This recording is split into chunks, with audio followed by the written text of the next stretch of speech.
ನಾರಾಯಣಂ ನಮಸ್ಕೃತ್ಯ ನರಂಚೈವ ನರೋತ್ತಮಂ ದೇವೀಂ ಸರಸ್ವತೀಂ ವ್ಯಾಸಂ ತಥೋ ಜಯಮುದ್ಧೀರಯೇತ್. ಜನಮೇಜಯ ಮಹಾರಾಜ ಒಂದು ಯಾಗದ ಮೂಲಕ ಸರ್ಪಗಳನ್ನೆಲ್ಲ ಸಾಯಿಸಬೇಕು ಅಂತಿರ್ತಾನೆ. ಯಾಕೆ? ಇದಕ್ಕೆ ಪೌಷ್ಯ ಮಹಾರಾಜನ ಹೆಂಡತಿಯ ಕಿವಿ ಓಲೆ ಕೂಡ ಕಾರಣ ಆಗುತ್ತೆ. ಹೇಗೆ? ಇದಕ್ಕೆ ಸೂತ್ರಧಾರಿ ಉದಂಕ. ಉದಂಕನಿಗೆ ಸರ್ಪಗಳ ರಾಜ ತಕ್ಷಕನ ಮೇಲೆ ಯಾಕಷ್ಟು ದ್ವೇಷ? ಬನ್ನಿ ಇಂದಿನ ಸಂಚಿಕೆಯಲ್ಲಿ ತಿಳಿದುಕೊಳ್ಳೋಣ.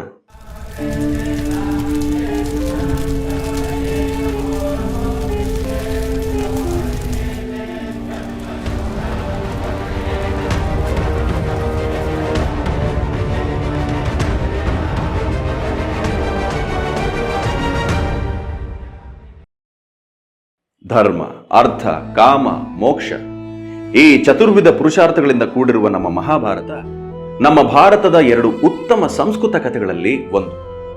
ಕುರುವಂಶದ ಕೌರವರು ಹಾಗೂ ಪಾಂಡವರ ನಡುವೆ ನಡೆಯುವ ಈ ಯುದ್ಧದ ಕಥೆಯನ್ನ ವೇದವ್ಯಾಸರು ಬರೆದಿದ್ದಾರೆ.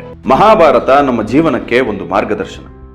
ಮಹಾಭಾರತದಲ್ಲಿ ಬರುವ ಅನೇಕ ಪಾತ್ರಗಳು ನಮ್ಮನ್ನ ಕಲ್ಪನಾ ಲೋಕಕ್ಕೆ ಕರೆದುಕೊಂಡು ಹೋಗ್ತವೆ. ನಮ್ಮಲ್ಲಿರುವ ಕೆಟ್ಟ ಆಲೋಚನೆಗಳನ್ನ ಕೌರವರಿಗೆ ಹೋಲಿಸಬಹುದು. ಕೌರವರು ಹೇಗೆ ಯುದ್ಧದಲ್ಲಿ ಸೋತರೋ ಹಾಗೆಯೇ ನಮ್ಮಲ್ಲಿರುವ ಕೆಟ್ಟ ಆಲೋಚನೆಗಳನ್ನ ನಾವು ಸೋಲಿಸಬೇಕು. ಪಂಚಪಾಂಡವರು ನಮ್ಮಲ್ಲಿರುವ ಪಂಚೇಂದ್ರಿಯಗಳ ಹಾಗೆ. ಪಂಚೇಂದ್ರಿಯಗಳನ್ನು ನಮ್ಮ ಹತೋಟಿಯಲ್ಲಿಟ್ಟುಕೊಂಡು ನಮ್ಮಲ್ಲಿ ಬರುವ 100 ತರಹದ ಕೆಟ್ಟ ಆಲೋಚನೆಗಳನ್ನ ನಾವು ಸೋಲಿಸಬೇಕು.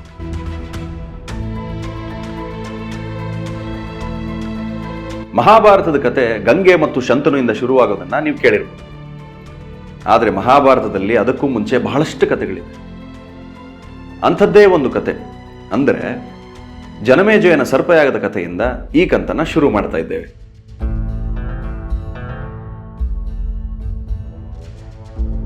ಜನಮೇಜಯ ಮಹಾರಾಜ ಯಜ್ಞಕರೂತ ಸರ್ಪಯಜ್ಞ ತತ್ತು ಸಂಪ್ರೇಷಿತ ಭಗವಾನ್ ಉಪಶ್ರುತ್ಯ ಪರಂತಪ.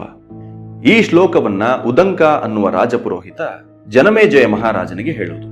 ಈ ಜನಮೇಜಯ ಯಾರು ಅಂತ ಹೇಳಿದ್ರೆ ಪಾಂಡವರ ವಂಶದವನು. ಪಾಂಡವರಲ್ಲಿ ಒಬ್ಬನಾದ ಅರ್ಜುನ ಮತ್ತು ಸುಭದ್ರೆಯ ಮಗ ಅಭಿಮನ್ಯು. ಅಭಿಮನ್ಯು ಮತ್ತು ಉತ್ತರೆಯ ಮಗ ಪರೀಕ್ಷಿತ. ಪರೀಕ್ಷಿತ ಮಗ ಈ ಜನಮೇಜಯ. ಈ ಶ್ಲೋಕದ ಅರ್ಥ ಏನಪ್ಪಾ ಅಂತ ಹೇಳಿದ್ರೆ, ಜನಮೇಜಯ ಮಹಾರಾಜ, ನೀನು ಈಗ ಸರ್ಪಯಾಗ ಮಾಡಬೇಕಾಗಿದೆ.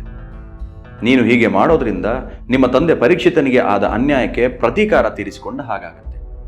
ನಿನ್ನ ತಂದೆ ಸಾವಿಗೆ ಕಾರಣನಾದ ತಕ್ಷಕ ಮತ್ತು ಆತನ ಪರಿವಾರದ ಎಲ್ಲ ಹಾವುಗಳನ್ನ ನೀನು ಒಂದು ಯಜ್ಞ ಮಾಡಿ ಅದರಲ್ಲಿ ಆವಾಹನೆ ಮಾಡಿ ಸಮರ್ಪಿಸಿ ಬಿಡು ಅಂತ ಹೇಳ್ತಾನೆ.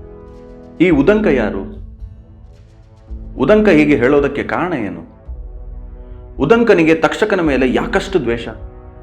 ಅಲ್ಲದೆ ಸರ್ಪಕುಲವನ್ನೇ ನಾಶ ಮಾಡಬೇಕು ಅಂತ ಯಾಕೆ ಅನ್ಕೊಂಡ?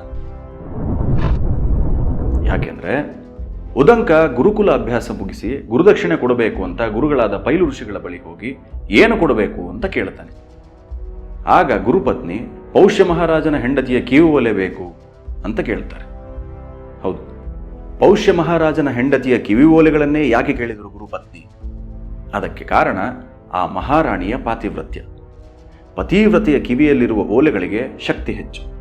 ಅದಕ್ಕಾಗಿ ಆ ಓಲೆಗಳನ್ನು ತಂದುಕೊಡು ಅಂತ ಉದಂಕನಿಗೆ ಕೇಳಿದರು. ಆದರೆ ಉದಂಕನಿಗೆ ಯಾಕೆ ಈ ಕೆಲಸವನ್ನು ವಹಿಸಿದರು ಗುರುಪತ್ನಿ? ಯಾಕೆಂದರೆ ಉದಂಕ ಅಷ್ಟಸಿದ್ಧಿಗಳನ್ನು ಸಿದ್ಧಿಸಿಕೊಂಡಿದ್ದ. ಅಷ್ಟಸಿದ್ಧಿಗಳನ್ನು ಸಿದ್ಧಿಸಿಕೊಂಡವರಿಗೆ ಮಾತ್ರ ಇಂತಹ ಕೆಲಸಗಳನ್ನು ಮಾಡಲಿಕ್ಕಾಗುವುದು. ಆದ್ದರಿಂದಲೇ ಈ ಜವಾಬ್ದಾರಿಯನ್ನು ಉದಂಕನಿಗೆ ಅವರು ನೀಡಿದರು. ಉದಂಕ ಪೌಷ್ಯ ಮಹಾರಾಜನ ಬಳಿ ಹೋಗಿ ಇರೋ ವಿಷಯನ ಹೇಳ್ತಾನೆ. ಉದಂಕ ಕೇಳಿದ್ದು ಪೌಷ್ಯ ಮಹಾರಾಜನ ಹೆಂಡತಿಯ ಕಿವಿ ಓಲೆಯನ್ನು. ಆಗಿನ ಕಾಲದಲ್ಲಿ ಒಬ್ಬ ಶಿಷ್ಯ ತನ್ನ ಗುರುವಿಗೆ ಗುರುದಕ್ಷಿಣೆಯನ್ನು ಕೊಡಬೇಕು ಅಂತಿದ್ರೆ ಅವನು ಹೋಗಿ ಕೇಳಬೇಕಾಗಿದ್ದು ಮಹಾರಾಜನ. ಅದನ್ನು ಕೊಡಬೇಕಾಗಿದ್ದು ಮಹಾರಾಜನ ಧರ್ಮ ಕೂಡ. ಆದ್ದರಿಂದ ಮಹಾರಾಜ ಈ ಓಲೆಯನ್ನು ಕೊಡಲು ಸಮ್ಮತಿಸ್ತಾನೆ. ಆ ಗುರುದಕ್ಷಿಣೆ ಸಾಮಾನ್ಯವಾದದ್ದಲ್ಲ, ತನ್ನ ರಾಣಿಯ ಕಿವಿ ಓಲೆಗಳು. ಆದರೂ ಅವುಗಳನ್ನು ಕೊಡಬೇಕಾದದ್ದು ಆ ಮಹಾರಾಜನ ಧರ್ಮ. ಆದ್ದರಿಂದ ಒಪ್ಪಿ ತನ್ನ ಮಹಾರಾಣಿಯ ಬಳಿಗೆ ಉದಂಕನನ್ನು ಕಳಿಸ್ತಾನೆ. ಆಗ ಉದಂಕ ಓಲೆಗಳನ್ನು ಪಡೆಯೋಕೆ ಮಹಾರಾಣಿಯ ಬಳಿ ಹೋಗ್ತಾನೆ.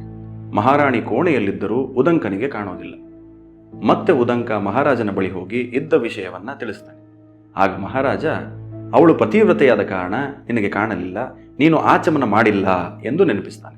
ಉದಂಕ ಮತ್ತೆ ಆಚಮನವನ್ನ ಮಾಡಿಕೊಂಡು ಬಂದಾಗ ಮಹಾರಾಣಿ ಆಗ ಅವನ ಕಣ್ಣಿಗೆ ಕಾಣ್ತಾರೆ. ಆಗ ಮಹಾರಾಣಿಯ ಬಳಿ ಹೋಗಿ ಗುರುದಕ್ಷಿಣೆಯ ವಿಚಾರವನ್ನು ಪ್ರಸ್ತಾಪಿಸಿದಾಗ ಮಹಾರಾಣಿ ಪತಿವ್ರತೆಯಾದ ಕಾರಣ ತನ್ನ ಗಂಡನ ಮಾತನ್ನ ಮೀರೋದಿಲ್ಲ.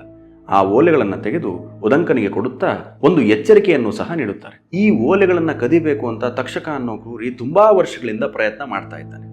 ಆದರೆ ಪತಿವ್ರತೆಯಾದ ನನ್ನ ಬಳಿ ಇರೋ ತನಕ ಅದು ಅವನಿಂದ ಸಾಧ್ಯ ಆಗಿಲ್ಲ. ಈಗ ನಿನಗೆ ಕೊಡ್ತಾ ಇದ್ದೇನೆ, ಹುಷಾರು ಅಂತ ಹೇಳಿ ಓಲೆಗಳನ್ನು ಉದಂಕನಿಗೆ ಕೊಡ್ತಾರೆ. ಉದಂಕ ಆ ಓಲೆಗಳನ್ನು ತೆಗೆದುಕೊಂಡು ಬರ್ತಿರೋ ಹೊತ್ತಿನಲ್ಲಿ ಆಚಮನ ಮಾಡೋ ಅನಿವಾರ್ಯತೆ ಎದುರಾಗುತ್ತೆ. ಆಗ ದಡದಲ್ಲಿ ಓಲೆಗಳನ್ನು ಇಟ್ಟು ನೀರಿಗಿಳಿತಾನೆ. ಇನ್ನೇನು ಆಚಮನ ಮುಗಿಸಿ ಮೇಲೆ ಬರೋ ಅಷ್ಟರಲ್ಲಿ ಸನ್ಯಾಸಿಯ ವೇಷದಲ್ಲಿ ಬಂದ ತಕ್ಷಕ ಆ ಓಲೆಗಳನ್ನು ಕದ್ದು ಓಡ್ತಾ ಇರ್ತಾನೆ.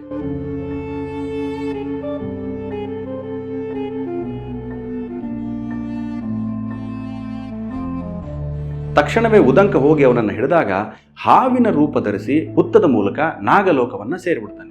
ಆಗ ಉದಂಕ ತನ್ನ ಪಲಾಶದಂಡದಿಂದ ಹುತ್ತವನ್ನ ತೋಳ್ತಿರೋ ಹೊತ್ತಿನಲ್ಲಿ ಇಂದ್ರ ಪ್ರತ್ಯಕ್ಷ ಆಗಿ ಒಂದು ಸುರಂಗವನ್ನ ಕೊರೆದು ನಾಗಲೋಕಕ್ಕೆ ಉದಂಕನನ್ನ ಕಳಿಸಿಕೊಡ್ತಾನೆ.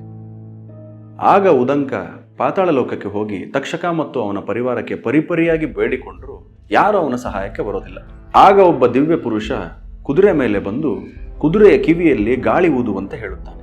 ಉದಂಕ ಗಾಳಿಯನ್ನು ಊದಿದಾಗ ಕುದುರೆಯ ಬಾಯಿಂದ ಹೊರಟ ಜ್ವಾಲೆಯು ಪಾತಾಳ ಲೋಕವನ್ನೆಲ್ಲ ಸುಡಲು ಪ್ರಾರಂಭಿಸುತ್ತದೆ.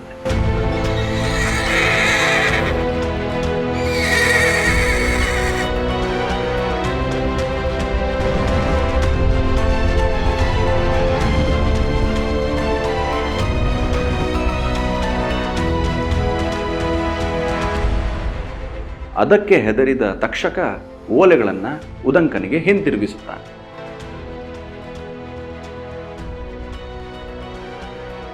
ಉದಂಕ ಆ ಕಿವಿ ಓಲೆಗಳನ್ನು ತೆಗೆದುಕೊಂಡು ಹೋಗಿ ಗುರುದಕ್ಷಿಣೆಯಾಗಿ ಗುರುಪತ್ನಿಗೆ ಕೊಡುತ್ತಾನೆ.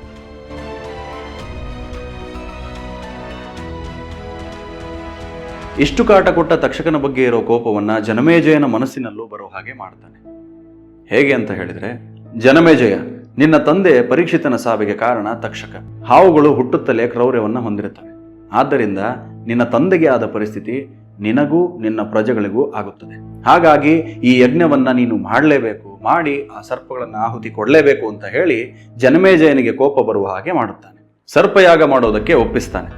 ಆಗ ಜನಮೇಜಯ ಎಲ್ಲಾ ಋತ್ವಿಜರನ್ನ ಕರೆಸಿ, ಋತ್ವಿಜರೇ, ನಮ್ಮ ತಂದೆ ಪರೀಕ್ಷಿತ ಮಹಾರಾಜನ ಸಾವಿಗೆ ಕಾರಣ ತಕ್ಷಕ. ಆ ದುಷ್ಟ ತಕ್ಷಕನ ಮೇಲೆ ಪ್ರತೀಕಾರ ತೀರಿಸಿಕೊಳ್ಳಬೇಕೆಂದು ಸಂಕಲ್ಪ ಮಾಡಿದ್ದೇನೆ. ಅದಕ್ಕಾಗಿ ನಾನು ಏನು ಮಾಡಬೇಕು ಎಂದು ಎಲ್ಲಾ ಋತ್ವಿಜರಲ್ಲಿ ಕೇಳಿಕೊಳ್ಳುತ್ತಾನೆ.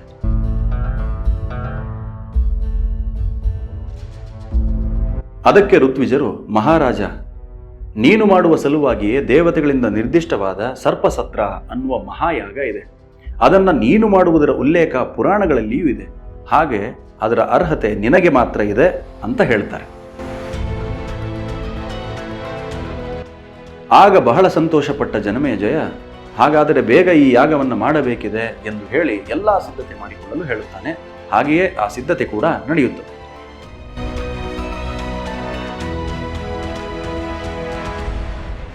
ಆದರೆ ನಿಮಗೆಲ್ಲ ಒಂದು ಅನುಮಾನ ಬಂದಿರಬೇಕು, ಜನಮೇಜಯನಿಗೆ ಮಾತ್ರ ಈ ಯಾಗ ಮಾಡೋ ಅರ್ಹತೆ ಯಾಕಿದೆ ಅಂತ. ಅದನ್ನ ತಿಳ್ಕೊಳ್ಳೋಣ ಮುಂದಿನ ಸಂಚಿಕೆಯಲ್ಲಿ. ಅಲ್ಲಿಯವರೆಗೂ ಜೈ ಹಿಂದ್, ಜೈ ಮಹಾಭಾರತ.